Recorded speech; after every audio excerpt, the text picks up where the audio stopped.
Video சொல்லுங்கிறீங்க. இன்னைக்கு நண்பர்களே, இன்னைக்கு இந்த இவ்வளோ தூரம் நான் மெனக்கட்டு வந்ததுக்கு எனக்கு என்ன பலனாக இருந்தது அப்படின்னா, வீடியோலேயே பண்ணைகளை பற்றி வீடியோவை பார்க்குறத விட லைவாக வந்து பார்க்கும்போது அதோடைய உண்மை நிலவரம் நமக்கு கிளியராக தெரியும். அதாவது சொல்லுவாங்களே, ஏட்டு சுரைக்காய் கறிக்காகாது அப்படிங்கிற மாதிரி, நம்ம வீடியோவாக பார்க்குறத விட லைவாக வந்து விசிட் பண்ணும்போது ஒரு பண்ணை எப்படிலாம் இருக்குது, அதில் என்னென்ன சிரமங்கள் இருக்குது, அதில் என்னென்ன பெனிஃபிட்ஸ் இருக்குது, எல்லாம் நேரடியாக கேட்டு தெரிஞ்சுக்கும் போது அதோடைய அனுபவமே தனியாக இருக்கும். இன்றைக்கி இந்த பண்ணைக்கு இவ்வளோ தூரம் நான் சிரமப்பட்டு வந்ததில் எனக்கு என்னென்ன பெனிஃபிட்ஸ்னால், ஃபஸ்ட்டு நேரடி விசிட்டு, ரெண்டாவது நண்பரை வந்து நேரடியாக சந்தித்து இவர்கிட்ட கலந்துரையாடினது எனக்கு ஒரு தனி மகிழ்ச்சியாக இருந்தது.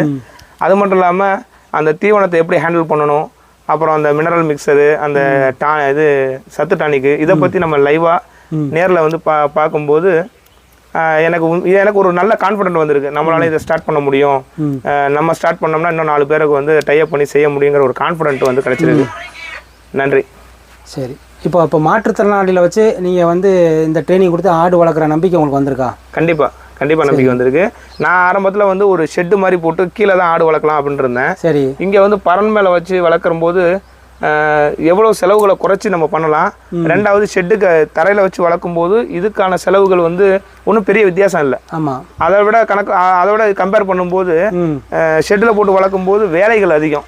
இதில் வந்து வேலைகள் வந்து வேலைகள் குறைவுங்கிறது வந்து எளிமையாகவும் இருக்குது. ஆமாம், அது மாதிரி செய்கிறத விட இது மாதிரி செய்கிறது வந்து மாற்றுத்திறனாளிகளுக்கு இன்னும் எளிமையாக இருக்கும். ஆமாம், அது என்னோடய நேரடி விசிட்டில் எனக்கு இது ஒரு நல்ல பாடமாக அமைஞ்சது. அதாவது திறனாளிகள் வேற ஒரு வேலையிலையோ தொழிலே இருந்தாலே, ஆக்டிவ் பிஸ்னஸில் இருந்தாலும் இதை வந்து ஒரு பார்ட் டைம் ஜாப்பாக காலையிலையும் சாயந்தரம் பார்த்து ஒரு 2ஆம் வருமானம் ஈட்டிக்கொள்ளலாம்.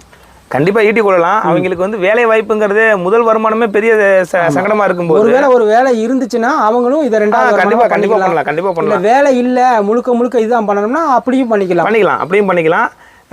ஈடுபாடு ஃபர்ஸ்ட், ஆர்வம், ஈடுபாடு இருக்கணும். இது 2 இருந்ததுன்னா யாரும் வேணாலும் இதை சக்ஸஸ் பண்ணலாம்.